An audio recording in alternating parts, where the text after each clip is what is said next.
And here's some news that might surprise you. A recent survey examined all 50 states and their teaching standards for civics and U.S. history. They found Oklahoma ranks high, 8th overall. State Superintendent Joy Hoffmeister joins us live to answer questions about this survey and recent teaching developments as well. Thanks for joining us.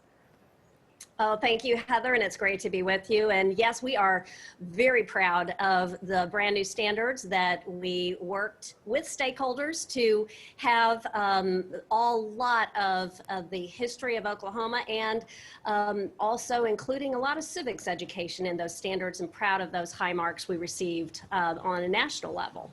Okay, so let's talk more about those standards. If Oklahoma history teachers follow these state standards and do go ahead and teach things that have happened, like the Tulsa Race Massacre or the Freedom Riders, what does yesterday's board vote to ban critical race theory really mean?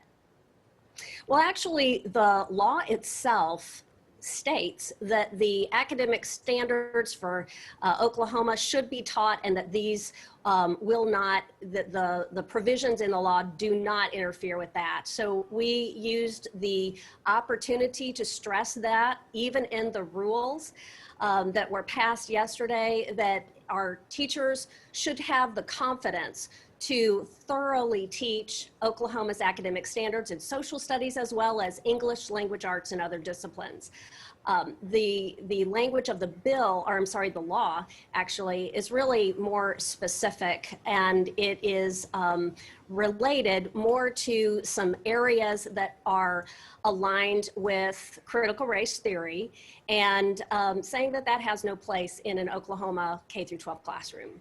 Okay, so that does make sense. So that means that it will still be taught, history will still be taught in the classrooms of what's happened here. But as far as state standards go, you know, a lot of people who helped pass this law might be upset by the state standards. So can Oklahoma lawmakers mandate they be rewritten to exclude historical events of racism against African Americans or Native Americans in the future?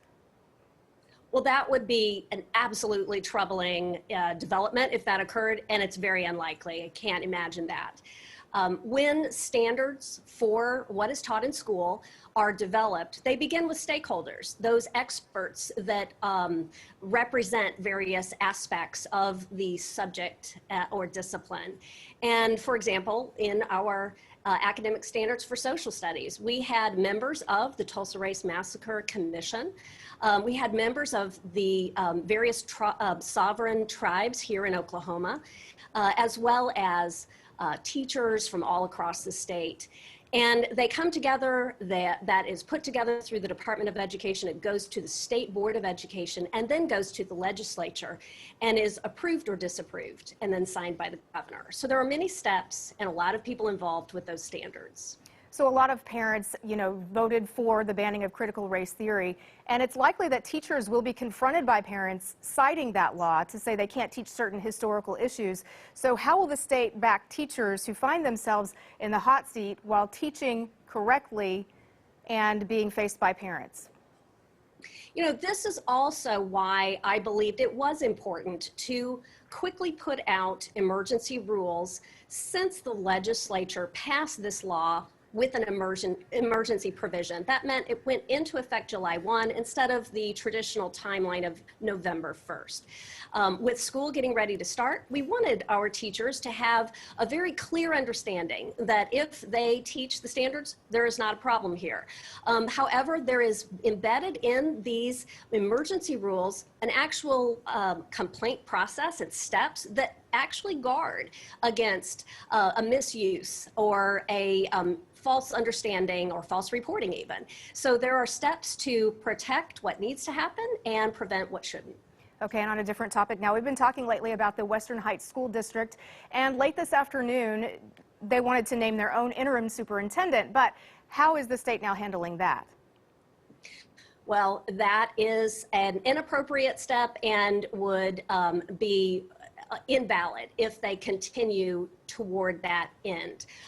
The State Board of Education made a decision yesterday, and that was effectuated today as we named the interim state superintendent for the state intervention. I'm sorry, the interim superintendent for the state intervention. Monty Guthrie, who is a member of the Department of Education with vast experience, a heart for kids, and is ready to roll up his sleeves and get the district stabilized and ready for the new school year. So that's about to happen, and we are excited for all of the Western Heights community and those who serve in that school district as well. All right. Thank you for all your advice and tips on all of those different topics today. We appreciate you joining us. Thanks.